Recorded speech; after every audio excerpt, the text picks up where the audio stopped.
ஒரு மனுஷன் எதையாவது பண்ணி முன்னுக்கு வரலாம்னு பார்த்தான். கால் வைக்கிற இடமெல்லாம் கண்ணி விடி வைக்கிறாங்களே.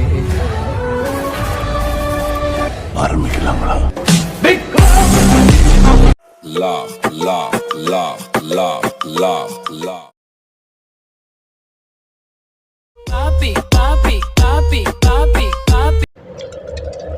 Welcome to guys another new video. இப்போ நீங்கள் ப்ரிவியூவில் பார்த்த மாதிரி வேலையான வாட்ஸ்அப் ஸ்டேட்டஸ் உங்கள் ஃபோட்டோவை வச்சு எப்படி மேக் பண்ணுறதுன்னு பார்க்கலாம்.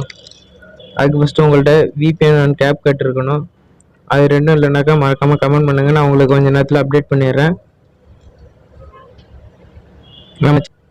நம்ம சேனலுக்கு யாரும் புதுசாக வந்தீங்கன்னா மறக்காமல் சப்ஸ்கிரைப் பண்ணி பக்கத்தில் வரக்கூடிய பெல் பட்டனை கிளிக் பண்ணி ஆளுங்கிறத செட் பண்ணிக்கோங்க. அப்போ தான் நம்ம போடக்கூடிய ஒரு வீடியோவும் உங்களுக்கு நோட்டிஃபிகேஷன் வரும். இப்போ வாங்க வீடியோக்குள்ளே போகலாம். ஃபஸ்ட்டு VPN ஆன் பண்ணிக்கோங்க. வெயிட் பண்ணுங்க. VPN கனெக்ட் பண்ணியாச்சு. நான் கீழே ஒரு டெம்ப்ளேட் கொடுத்துருக்கேன். டெம்ப்ளேட்டை கிளிக் பண்ணிங்கனாக்கா இப்படி தான் ரீடைரக்ட் ஆகும். ஆட்டோமேட்டிக்காக அப்படியே CapCut ஓப்பன் ஆயிரும். CapCut அது மாதிரி ஓப்பன் ஆயிரும். இதில் வந்து யூஸ் டெம்ப்ளேட் கொடுங்க.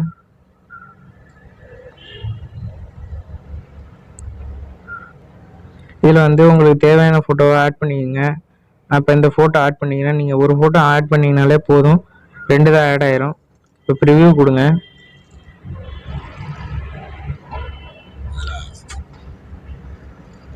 ப்ளே பண்ணாக்கா கரெக்ட். இப்போ ஃபுல்லாக ப்ளே பண்ணி பாருங்கள், எதுவும் இமேஜில் எதுவும் கரெக்ஷன் எதுவும் பண்ணணுமா என்னன்ட்டு. அப்படி இமேஜ் எதுவும் கரெக்டாக வரலனாக்கா அந்த இமேஜை கிளிக் பண்ணி எடிட்க்கு போய்ட்டு கிராப் கொடுத்தீங்கன்னாக்கா இப்படி தான் வரும். இதில் உங்களுக்கு தேவையான மாதிரி கிராப் பண்ணி அட்ஜஸ்ட் பண்ணி கன்ஃபார்ம் கொடுத்துங்க. இப்போ அடுத்து எக்ஸ்போர்ட் கொடுத்துருங்க. எக்ஸ்போர்ட் கொடுக்குறப்ப எதுவும் வித்தவுட் வாட்டர் மார்க் அப்படின்னு கேட்டுச்சுன்னா வித்தவுட் வாட்டர் மார்க் கொடுத்துங்க. வீடியோ இப்போ எக்ஸ்போர்ட் ஆயிடுச்சு. இப்போ டன் கொடுத்தீங்கன்னாக்கா டன் கொடுத்துட்டு வெளில வந்துடுங்க. உங்களுக்கு வீடியோ உங்கள் இதில் இருக்கும், கேலரியில் இருக்கும். நீங்கள் ஓகே கைஸ், நம்ம சேனலுக்கு யாரும் புதுசாக வந்தீங்கன்னா மறக்காமல் சப்ஸ்கிரைப் பண்ணி பக்கத்தில் வரக்கூடிய பெல் பட்டனை கிளிக் பண்ணி ஆளுங்கிறத செட் பண்ணிக்கோங்க. இப்போ எண்டு ஸ்க்ரீனில் ஒரு வீடியோ வரும், அந்த வீடியோவை கிளிக் பண்ணி பாருங்கள். நான் உங்களை அங்கே